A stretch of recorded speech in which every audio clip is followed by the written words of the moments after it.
Welcome to the Additive Report Advisor, a webcast series that supplies fabrication and machine shops with the insights they need on additive manufacturing. My guest today is Vince Anewenter, who has years of experience in project-based work helping companies with additive manufacturing in the applications of additive manufacturing. Now, this is the second in our series of discussions that are all meant to help shops connect the dots with regards to additive manufacturing. I'm Todd Grimm, I'm your host, and I'm going to be using my 30 years of experience in additive manufacturing to make sure these conversations are real and informational, no infomercials.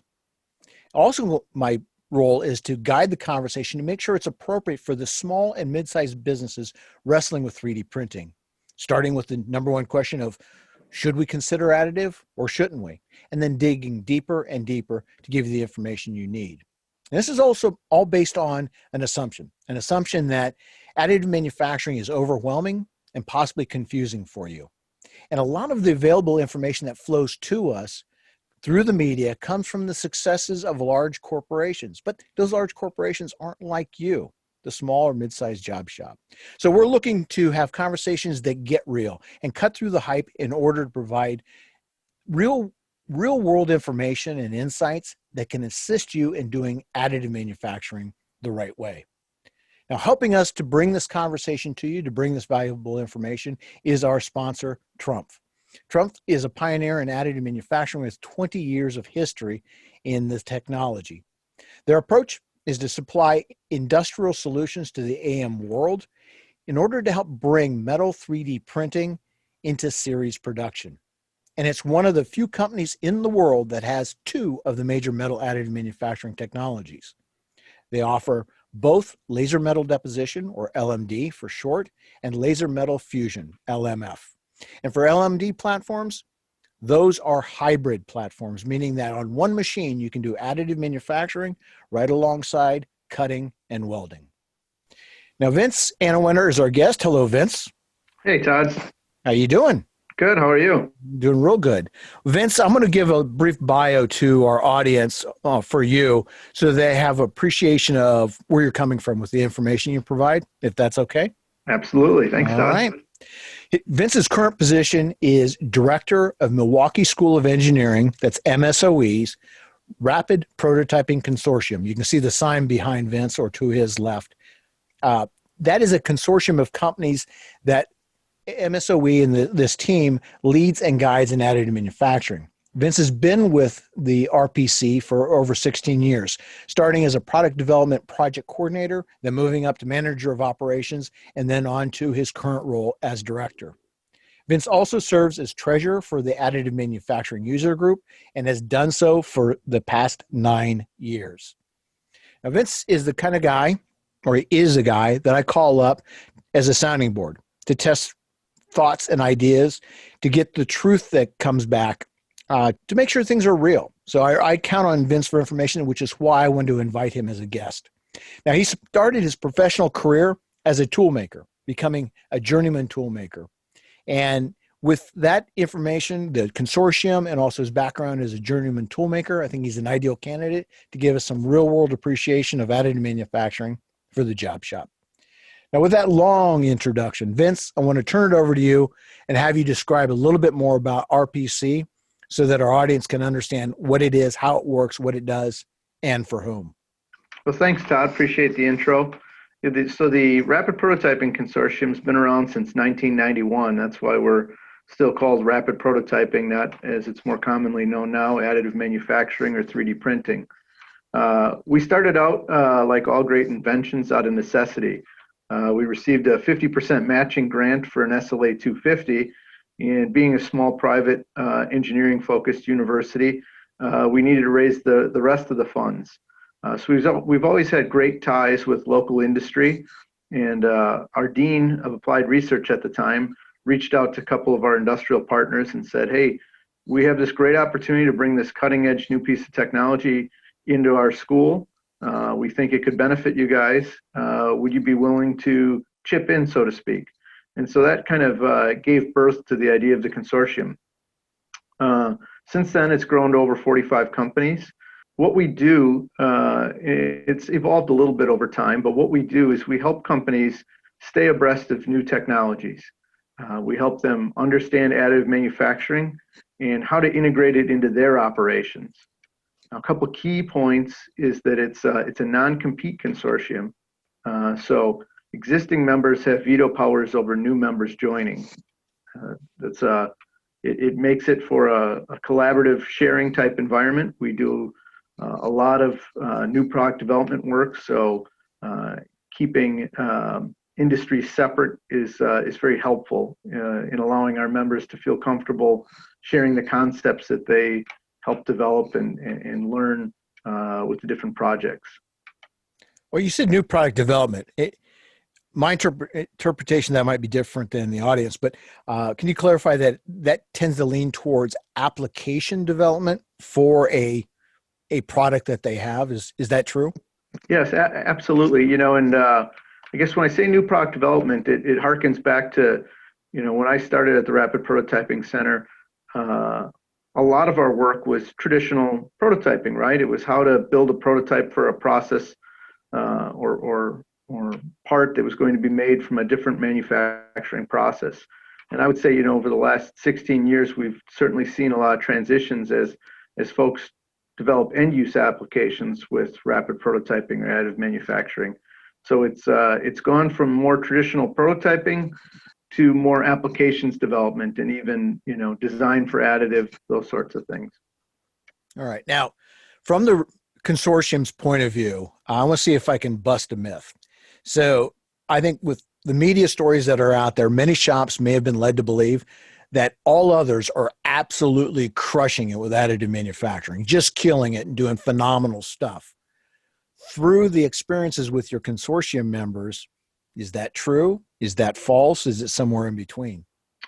Well, the low-hanging fruit, I'm a big baseball fan, right? And so a lot of folks love to use the different innings of the ball game to kind of help understand where in the cycle we might be.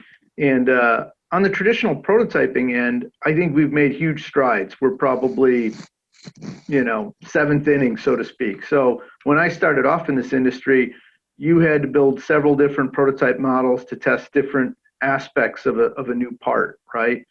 To test the thermal properties, maybe you needed one part. To test the aesthetics and ergonomics, maybe you needed another part. If it was watertight, maybe you needed a third part. So from a prototyping standpoint, the material properties and the processes are allowing us to get a lot closer to a production part. So I would say that we are certainly very far along in that aspect. And a lot of companies have had a lot of success. Most companies are aware of prototyping new product development parts. But now, if we're looking at end-use applications and integrating it into the factory floor, those sorts of things, I would say we're still very early in the ball game. Economics, design for additive, those are the hurdles that we're still trying to overcome, along with continuing to push for better, tougher, more resilient material properties that can withstand accelerated life testing. And add on to that question. So again, back to your consortium members, are they using the RPC as a bandwidth buster, meaning that available resources to help them get work done? Or are most of them or a lot of them still hitting brick walls where it's like, what do we do to make it succeed for the application we have in mind? Again, I'm trying to frame the real scenario that's out there in additive manufacturing for the job shop environment. No, great question, Todd. Great question. I think, that a lot of them are utilizing us for two reasons. One, it's an opportunity for shared access and shared knowledge collection. And what I mean by that is when we look at technologies we invest here in the center, we're looking at largest best-in-class commercially available platforms. And we also look for a lot of beta testing opportunities. And so what it allows us to do is benchmark on very expensive platforms, benchmark end-use applications, prototyping applications, things like that, things that would make sense to amortize out over a group, like you said, kind of shared bandwidth. And two, when we look at the beta testing, it's been fertile ground of new technologies coming out. and new materials, and helping disseminate those technologies and understand where they fit and what opportunity those can provide within our consortium members' internal operations is a big part of it. There's an interesting anecdote that I heard from another presenter several years ago, and that was that Encyclopedia Britannica's market cap reached its peak the year before it went bankrupt. So right before Wikipedia came out, the year before that, it was never more valuable, and then in a year, it was completely obsolete. And so I think a lot of our consortium members and a lot of companies in general, it's the fear of something sneaking up on you, right? It's the fear of being blindsided and having your business model completely turned upside down. So in some ways, I think a lot of companies are looking for an insurance policy or a business model security agent, if you will. And in some regards, we operate like that, being their eyes and ears of the industry. Well, with this presumption that they could get blindsided, this, new amazing technology, not new, 30-year-old technology, but doing powerful, amazing things and possibility of conquering the world. What's your opinion on whether or not they should fear that as a possible reality, or maybe your attitude is one of they should embrace it to give them the motivation to move forward? But so is the threat real, Vince? And let's go to job shop. So for a job shop environment, is that blindside threat a real thing? At this point, that blindside threat for a job shop, I don't believe it to be a real imminent threat. Now, that being said, there's new technologies coming out every day. And so it may not be a threat today, but in a year from now, there might be a technology being developed under stealth mode that could come and have a game-changing effect for short-run prototyping or bridge tooling or fabrication. And that's, I think, what folks are fearful of is when and how soon and what are the current hurdles? How close are we, right? Makes perfect sense. I appreciate you offering that commentary, because I get concerned that so many people are operating under fear and they're not realistic fears. So I appreciate you putting some context around that. Now, we've danced around a little bit. Let me just ask you the specific question. Within the RPC, do you have companies that are job shops or have internal operations that are very much like a job shop? So basically, Vince, are you qualified to talk to this audience? I certainly hope so. Yes, we have several consortium members that, are traditional, say, would fit in that definition of a job shop. Folks that work on the metal side, folks that work on the plastic side. Also, even with some of our larger consortium members, the folks that we engage with are kind of like the job shop for that company, so an internal job shop. So I certainly think we have a lot of exposure to the sorts of viewers that we're talking to today. Okay. Now, keep that portion of your consortium membership in mind for this next question. Are there any generalizations, both good things or bad things, that you can apply to the bulk of your consortium members that behave like a job shop? High level over, insights or observations? That's a great question, Todd. It's a tough question. That is a tough question. You're reaching for a diamond right away here. Try it before you buy it. That's what I would tell anybody exploring additive. Make sure and try it before you buy it. Make sure you have, some level of demand use case. And I would say keep engaged. To be honest, I've been in this additive manufacturing industry for a little over 16 years now, and the last 5 years have probably been the most exciting times as far as advancement in the industry. We went for a long time kind of being so small that the innovations came slowly because they had to be paid back amongst a very small pool. And I think we've hit that critical mass where we're starting to see a lot of significant investment made in the entire ecosystem of additive manufacturing. All right, fair enough. And when you say try before you buy, what do you mean by that? Well, I came from the machine tooling industry and was a journeyman tool and die maker. And coming into the additive manufacturing industry, it was a culture shock.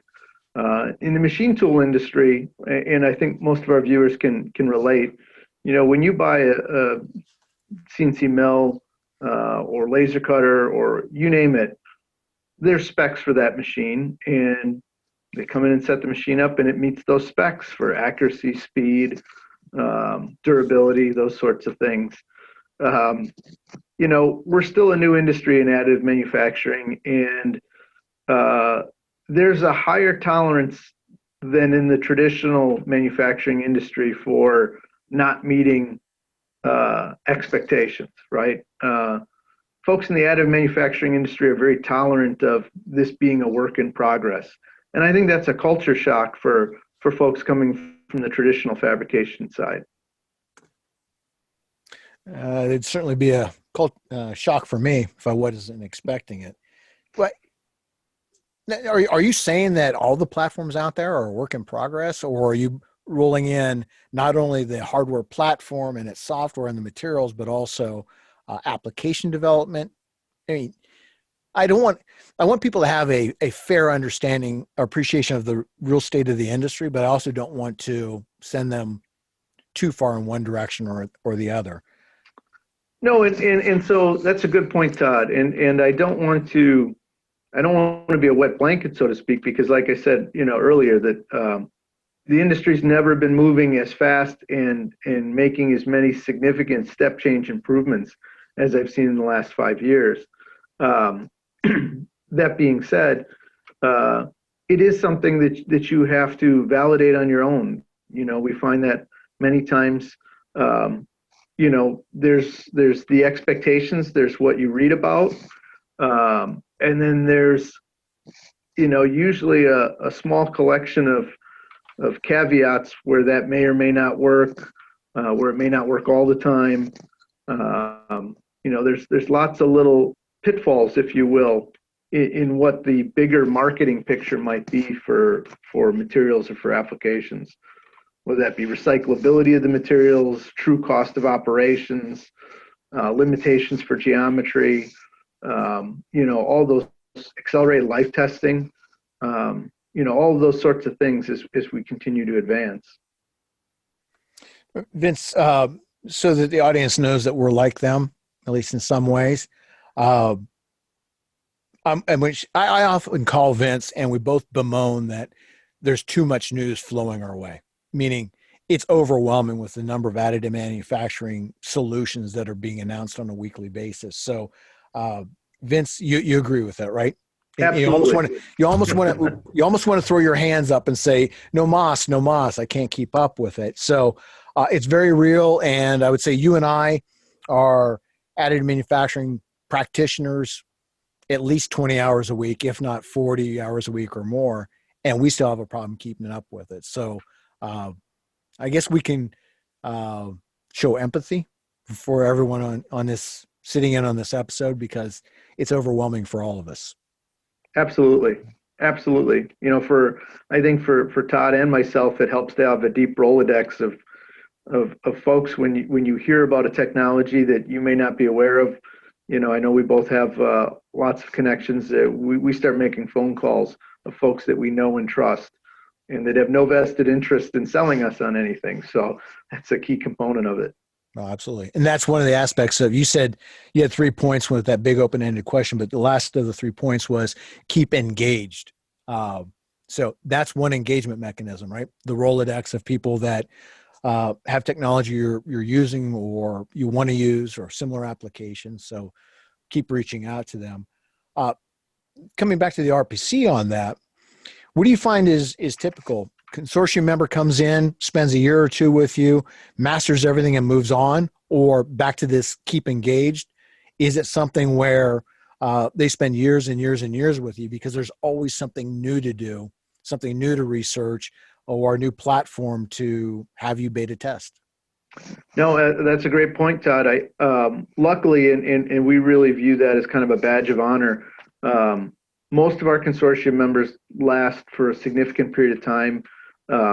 We have 4 of our original founding members that are continuing to be members, and it's a year-over-year situation. And the fact that they've held on all these years through good times and bad times means that we're really continuing to deliver value and in a financially compelling way, really, because at the end of the day, these are all companies with their own financial targets to meet, and during lean times, everybody's looking to cut. So it means we're continuing to help them save money, develop better products faster, shorten their lead times, improve their costs, and stay aware of new technologies and how they can integrate those into their operations.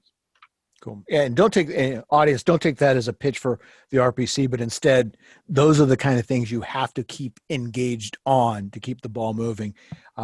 It's not a matter of mastering it and one and done, and you go on to the next thing. It's a growing, shifting technology base with every day new applications that you could possibly tackle.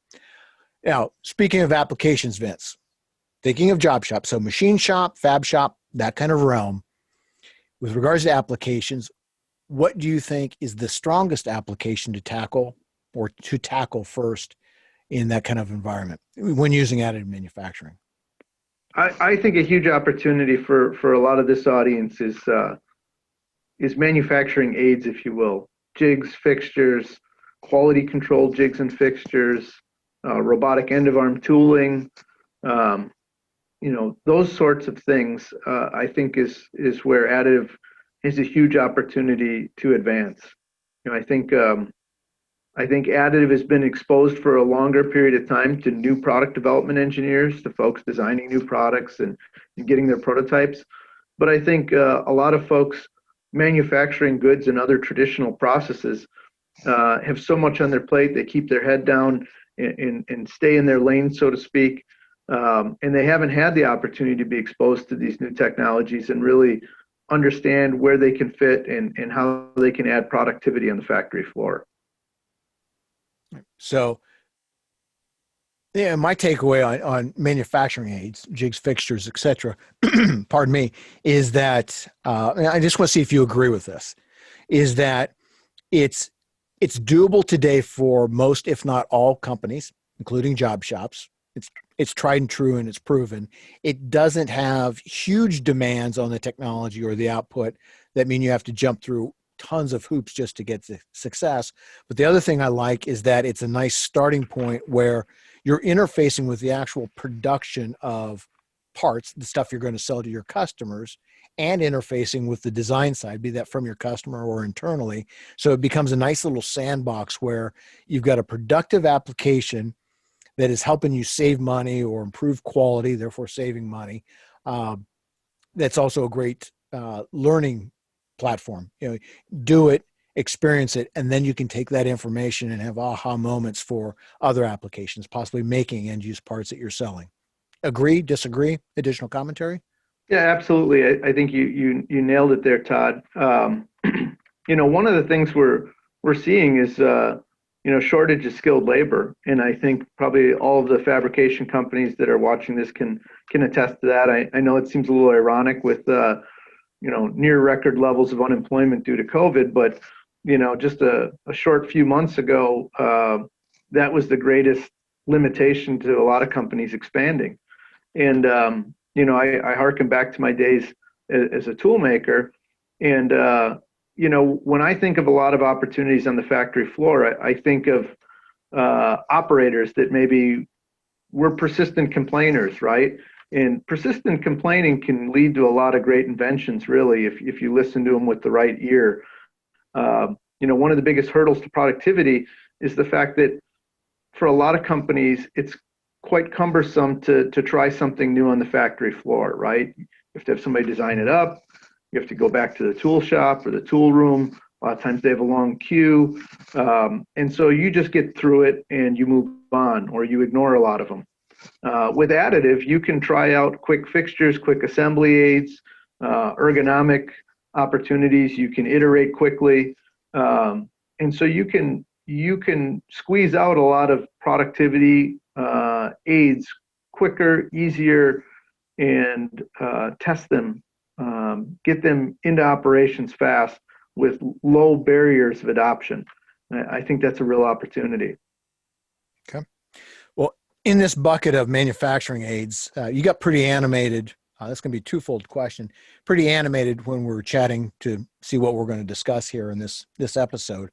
And that was end effectors or end of arm tooling for robots. And then you quickly went into the conversation about cobots. So can you explain why end effectors get you excited, for a job shop kind of mentality, and then drag that right over to cobots? Oh, that sounds great. Yeah. No, I appreciate it. It sounds a little weird that I get excited about end effectors, but it's true. So, when you look at additive and the opportunities that additive can create, there's a couple big things. One is complexity is free, right? And so complexity being free, meaning you can produce complex parts at no additional cost, and in some cases lower cost than non-complex parts. That's only valuable if you can derive value from that complexity. So you look at applications where that complexity equals value. End effectors is one of them. Anytime you're dealing with robots, weight is a key constraint of the speed and accuracy at which you're able to move that payload.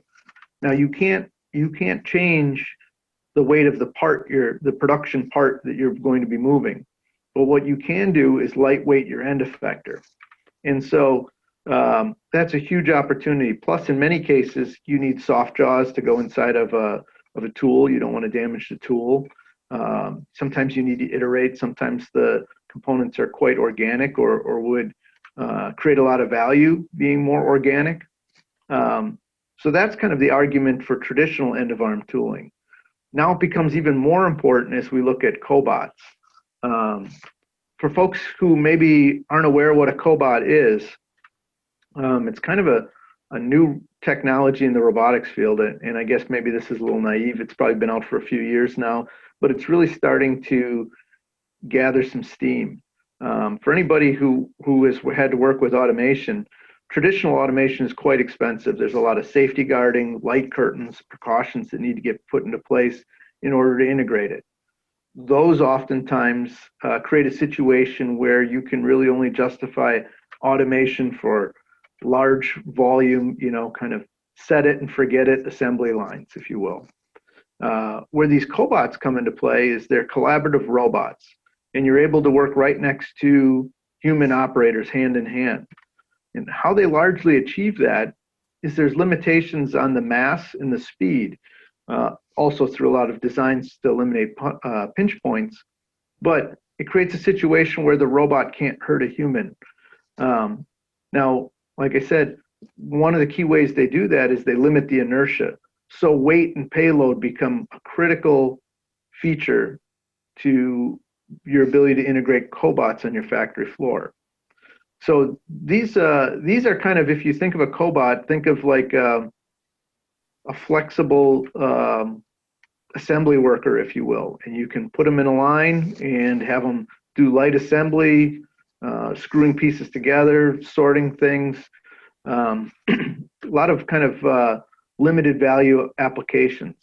And like I said, it's weird to talk about these things right now because of the high unemployment, but this too will pass, hopefully sooner rather than later. And we're going to go back to a situation where we're going to have staffing needs, and that's going to be a big limitation to the ability for companies to grow. And so I think the ability to do lightweight, quick turnaround, limited use end effectors is going to kind of dovetail nicely with the growth in the cobot market. So that's why I'm so excited about them, Todd. Well, for the classic job shop, so on average, what's your experience? Do you see the interest growing in cobots, or is it years away? You know what? I think it's a lot closer than we think. We've got several consortium members that are piloting it in their operations, starting to integrate them onto their factory floor. And I think, like you said, the bigger companies take the risks quicker, right? And then they trickle down. But one of the benefits of these cobots is they're also conversationally programmed. So unlike traditional automation where there's big integration costs and you have to bring specialists in, these things are kind of wheel them up to a line and go into the teach function and hit store a couple quick times. It's kind of like when conversational programming hit CNCs, it really flattened out that learning curve, so it wasn't so much of an investment to integrate them onto your factory floor, into your operations. So I really think in the next 5 years, if you're doing any kind of assembly or any kind of pick and place, if you have any sorts of low value operations in your business, a cobot could be right for you. And I think a lot of folks will start to adopt these things for moving parts, sorting parts, assembling parts, those kinds of operations. Pardon me. Well, thank you, Vince. Now I want to go to technology. So we got a wide landscape of solutions out there for additive. And when I think of a job shop, just in my mind's eye, I think of metal everywhere. Metal parts, metal tooling. There's just, there's steel everywhere, aluminum, whatever material you're working with. Does that mean, in your opinion, that a job shop should inherently lean towards metal additive manufacturing early on, or is plastic a better solution or a better starting point? That's a great question, Todd. And yes, if you're in the metals industry, you would think, boy, I really need to dive into metals. And that's not to say that metals aren't right for certain folks, but I think that plastic's the best place to start. It's significantly lower cost. Metals, and again, this can change. There's a lot of companies continuing to look at ways to develop low-cost metals for prototyping purposes. But to date, it's still a very expensive process. And the parts that come out are what I would call near net for a lot of applications. And what I mean by that, for folks in the fabrication industry, whether you're doing milling or lathe machine tooling, even water jetting and things like that, the accuracy you're able to achieve with those operations is much better than you're able to achieve with additive. Additive, what the common metal tolerances are what, Todd, for DMLS? Coarser than what everybody's thinking. Right. Off the machine tool. So, Vince, I liken it to your best generalization is to think of metal AM as an analog to investment casting or sand casting, surface finish, accuracy. Now, not necessarily maybe that far out, but you're still going to do the same secondary processes for the more refined parts. Right. No. And so metals to date, for a wide variety of fabricators, I would say metal additive is a way to buy time right now. It's an expensive way to buy time. So if you need a complex small part made in a couple days, metal might be the right way to go. So I think it's much more on the prototyping side. And like I said, the cost is still significantly, it's significant, right? What we tell our consortium members, and folks may or may not agree with this, but we say for laser-based processes, if you're outsourcing it, you should consider maybe $300 to $500 per cubic inch at a minimum, and that kind of helps give you some guidelines as to whether or not the price of the project is worth it. And like I said, there's a lot of processes trying to drive that price down, but the reality is that's where it is today for laser-based systems with quick turnaround. Okay. So I think for a lot of fabricators, for a lot of small shops, look at integrating polymer-based additive sooner. It will give you similar concepts on how to leverage additive at a much lower cost. and it'll bring that access in-house quickly.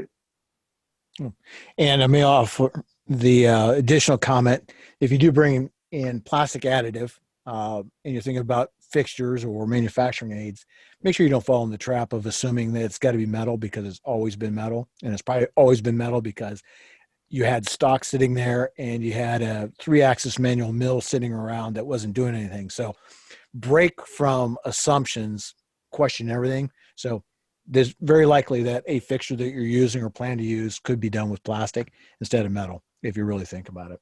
Agree? Absolutely. And many times plastic creates benefits, right? You don't want to scratch the metal parts that you just machined, or, having dissimilar materials is helpful in a lot of applications. Yep. Now let's get to, so whether it's metal or plastic, I'm going to start with the negative side of things. When picking a technology or deciding what to buy as a machine, what is the number one thing in your mind not to do? That's a great question. I would say don't let budget drive your decisions. And that may seem crazy, but I have seen so many companies, they make a judgment call. We need to be involved in additive. Let's bring some additive in house. And they say, well, what should we invest in? And they say, well, we're gonna target. We're willing to put in, say, $70,000 to $100,000. And so then these companies go out and look at what machines are available in that price range, and they make their purchase. I go back to try it before you buy it. Was that Warren Buffett always says, price is what you pay, value is what you get. And I look at that and I think that's a great statement. If you invest based on your budget and you don't use it, you wasted your money. Make sure you have a use case for that. So buy your parts, whether it's through a reputable service bureau. There's plenty of places locally and online that you're able to acquire parts. Make sure you have demand. Make sure it fits your needs. Some of these technologies too, from an operational perspective, they need to be run every day, or they're going to have maintenance issues. And so make sure you buy a machine that fits your kind of use cycles as well. All right. Fair enough. Let's go. That was the negative side, but let's go to a little more on the positive side, your recommendation for what they should do.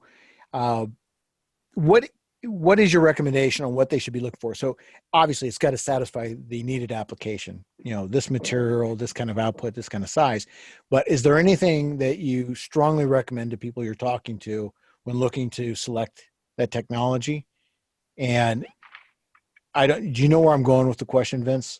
I think so. And feel free to redirect me if I get it wrong, or if I go off on a tangent here.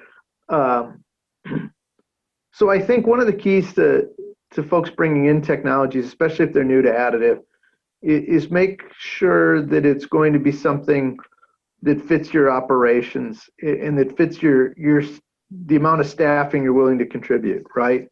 Some of these technologies require ancillary cleaning systems. Some of them require ancillary software to get good. So make sure, if you don't want this to be a significant portion of one of your employees' jobs, if you want everybody to use it a little versus one person to become an expert, make sure that technology from an operations standpoint fits that role. So that's another thing I think that folks need to look at, and if you can, in addition to try it before you buy it with regards to parts, try to find another company that may be using that piece of equipment you're looking at purchasing, and see if you can get a glimpse as to what the operational aspects are. So what I'm hearing you say is make sure that it's got an easy to use level that's consistent with your resources or what you want to invest. Also quick to learn is another component of it. I think that helps. It helps steer people away from it. If it's too cumbersome in the beginning and you're new to it, a lot of folks might just write it off as not right for them, right? So make sure and get some early wins quickly to help kind of fuel that fire within your organization. Okay. Now, does that mean that everyone should punt and think just about low cost, like say sub $5,000 desktop 3D printers to do the job, or are you Are you talking about robust yet easy enough to use, but at an elevated level beyond what the desktop systems can do? I think absolutely the second one. Now, that being said, we have seen companies be really successful buying the $5,000 and below technologies. And when I say successful, I mean it gets their foot in the door, right? And if that's what your budget allows and you want to start using it, that's fine. But do so understanding that you get what you pay for, right? And that there are limitations to those technologies, as good as they are. There's much better out there. And so if that's what it takes to get your foot in the door and you're willing to purchase that machine and maybe move on from it quickly, then that's fine, right? Or make sure it fits your needs correctly. We've got some folks that they might keep a little desktop printer just for easy use, just for low cost or ease of accessibility, kind of promoting that within. And then they outsource a lot of their other parts that they need, larger, faster, bigger, scalable, what have you. So, there's places for both, but be aware of what you're getting. There's a difference. One costs $50,000 and one costs $5,000. Put it that way. Exactly. Agreed. Now, we're talking about the overwhelm earlier on. So many solutions out there, so many new things every week, every day. Any advice for a job shop with limited resources to go out and investigate additive manufacturing on how in the heck do you acquire the information you need to make the right decision to find this easy to use, quick to learn, robust solution that fits your needs? I wish there was an easy button for that, right? I'd love to tell you that, look here, look there, but the reality is you have to just keep looking. Or, I think that's one of the reasons why our consortium model has been so successful. Is I think there is a demand out there. It's a rapidly changing industry, and it's a significant time commitment to stay abreast of it. That's my full-time job largely is staying abreast of new developments in the industry and helping our companies understand what's new and how it benefits them. And if I didn't do it for our consortium members, they would have to pay somebody internally to do it, because there's really just no shortcut at this point. It moves quick and there's a lot of information to digest and a lot of validations to be done to make sure that information you just heard is correct. Wow, that was a politically correct way to say that. Validate what you hear. I love it. Well, it is an election year. I'm just trying to be political, Todd. Vince, let's move towards closing this out with two big open-ended questions for you. The first one is, after a job shop has made the decision, they've selected the technology, they've purchased it, they've implemented it, are there any common mistakes you see after the fact that they should avoid? And I don't want to lead you, but it could be complacency or just assuming that it's always going to be doing what it's doing now. And if you don't have any comments, you just say no comment. Well, one thing I've seen is sometimes, companies will price internal capabilities in a way to encourage the use of that technology, right? And that's a good thing. On one hand, that makes a lot of sense. But on the other hand, we've seen situations where it kind of hamstrings a company into thinking that that's the best, cheapest technology, most cost effective. And so, maybe you're not utilizing, or maybe you're even consciously not utilizing the best technology or the best application, because internally you can get this material and this process so cheap that it's a no-brainer, right? Or that it's free over here, so I'm not going to use the best opportunity over there. Again, I go back to that price is what you pay, value is what you get, and sometimes it can have adverse effects. So make sure as a company you're incentivizing usage, but also make sure you're not penalizing folks from finding the best materials, the best processes to fit those needs. You're doing this in an effort to advance your organization, not in an effort to hold it back. So make sure your financial or your budget constraints or however you do it internally doesn't have an adverse effect. Appreciate that. Well, the other really big open-ended question, anything we didn't touch on? Any hot buttons, important topics that we haven't touched on that you'd really like to share with the audience? Well, if I can leave with kind of a closing story, it's about design for additive. And one of our consortium members, Capital Stampings, they came to us, probably 10 years ago now. They're a traditional stamping manufacturer. They were very innovative from the start with bringing additive manufacturing onto the factory floor. And, so they did it right. They got the entire team together, got buy-in from all the stakeholders. And we were sitting down at one of these design reviews about doing kind of a no-go fixture for a complex stamping profile.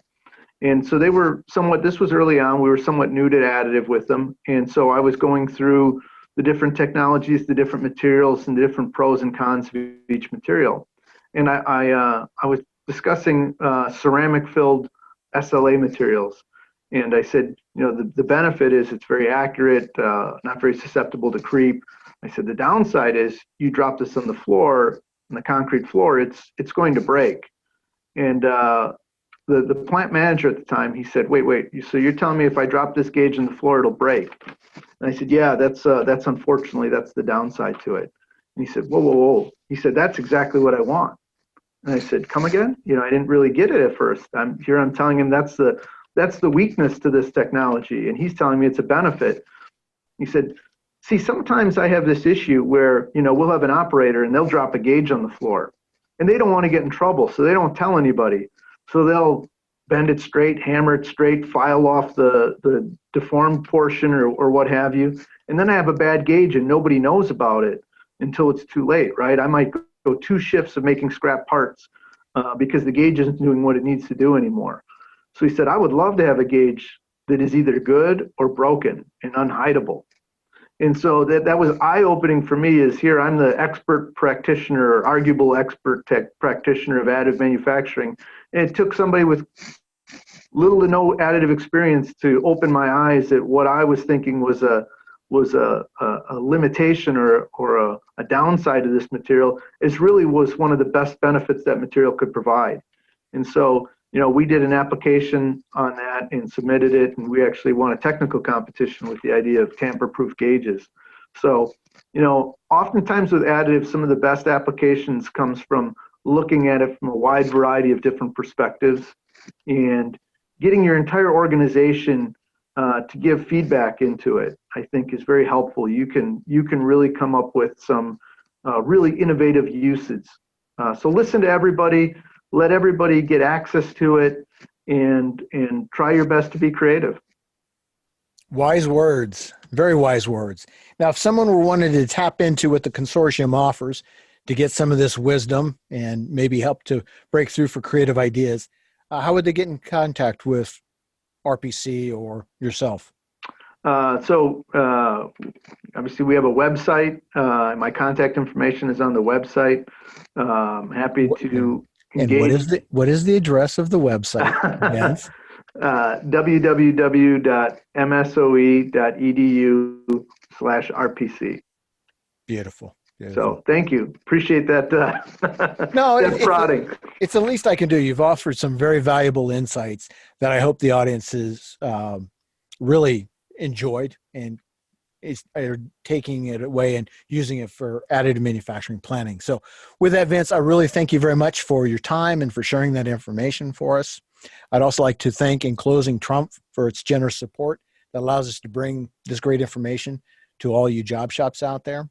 And if you can do me a favor, if you're looking at metal additive manufacturing, if you're looking at machines for cutting and bending and welding, etc., give Trump a thought. Take a look at what they have to offer. You can visit them at www.trump.com, or you can reach out via email at oeminfo@us.trump.com. www.additiveport.com. And with that, I want to thank you very much for joining us for this episode. I hope there's been information that's valuable for you, and I hope you'll join us for a future episode. And by the way, if you or someone you know would make an exceptional guest to bring to this these insights on job shops and additive manufacturing, please let us know. We're looking for guests that can have the conversation, and you can reach out via email address. That would be andyf@fmanet.org. Thank you very much. Have a wonderful day.